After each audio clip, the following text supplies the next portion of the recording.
What's up, everybody? I got some fight news to start off the new year. Saturday, January 18th at the Intuit Dome in Los Angeles, California. It will be headlined by the pound-for-pound #1 ranked fighter in the world and lightweight champion Islam Makhachev, taking on #1 contender Arman Tsarukyan.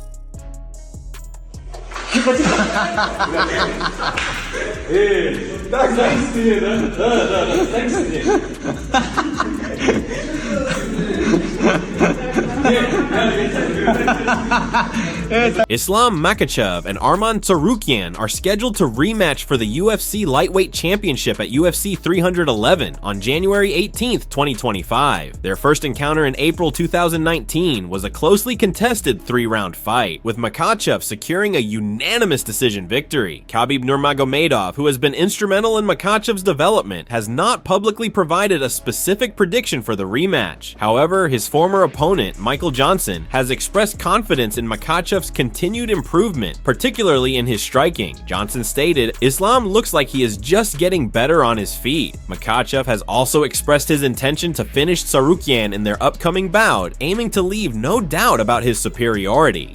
Rogan recently made waves by predicting that we'll see a second showdown between Islam Makhachev and Arman Tsarukyan, two of the most exciting talents in the UFC today. Now, if you remember their first fight back in 2019, Makhachev defeated Tsarukyan by unanimous decision, but it was a close, hard-fought battle. Since then, both fighters have gone on incredible runs. Makhachev has taken the UFC Lightweight Championship, while Tsarukyan has been climbing the rankings with some dominant performances. Rogan says, "I think Islam and Arman are gonna have to fight again. Arman is one of those guys that can give Islam real problems in the future. Their first fight was close, and Arman has only gotten better since then." Rogan's prediction has a lot of fans talking, and it makes sense given how both fighters have evolved. Makhachev, under the tutelage of Khabib Nurmagomedov, has become a dominant force in the division. Meanwhile, Tsarukyan has been racking up wins and showing off his elite grappling and striking. On this lightweight title bout, we got Arman versus Islam. We just did a big deal with Arman. He's a new Jackson athlete, Santo Studio athlete, and I'm excited. This guy, I think, is on the up and up. And then Islam is obviously a monster. So, Luke, I'll kind of let you break down this fight, how you think it's going to go first. I mean, I think it's pretty similar. They fought before already, but it's pretty similar to this last matchup. It comes down to endurance, pressure, and who wants it more. Islam's been on top for a long time. It was like wrestling, striking. But he's a better striker. People don't give him credit for what he deserves because he is good on the feet. He can hit hard, and he's getting better. He's getting more confident. He's good everywhere else, too. Do you think Islam's a better striker? I think he's a better striker. Islam's choke must be otherworldly. To do that to Charles? The moment he's passing, Charles is tapping. Like, his squeeze has got to be off the fucking charts. I talked to DC about it. I go, his fucking squeeze must... He goes, "Oh, dope.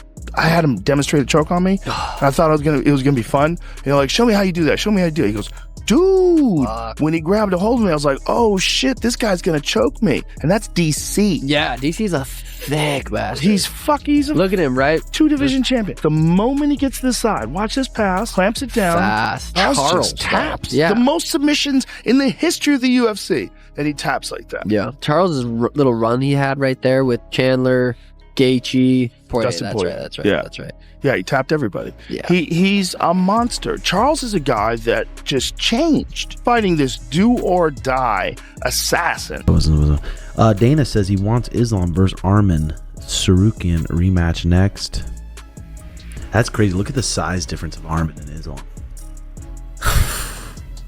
Yeah, Arman's so skilled, bro. Oh, yeah. That'd be crazy if Arman's champ. Arman's first fight in the UFC was fighting Islam short notice, and he fought him arguably better than anybody's fought him up until Dustin last night. So I would give it to who else? Yeah. Who else?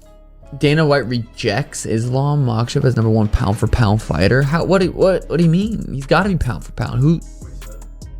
John Jones is ahead. She says John Jones #1 pound-for-pound right now, 2024. Islam. Well, if Dana said it, you're right. Jokes. Is John fighting Stipe this year? Madison Square Garden? Yeah, it's gotta be. Yeah.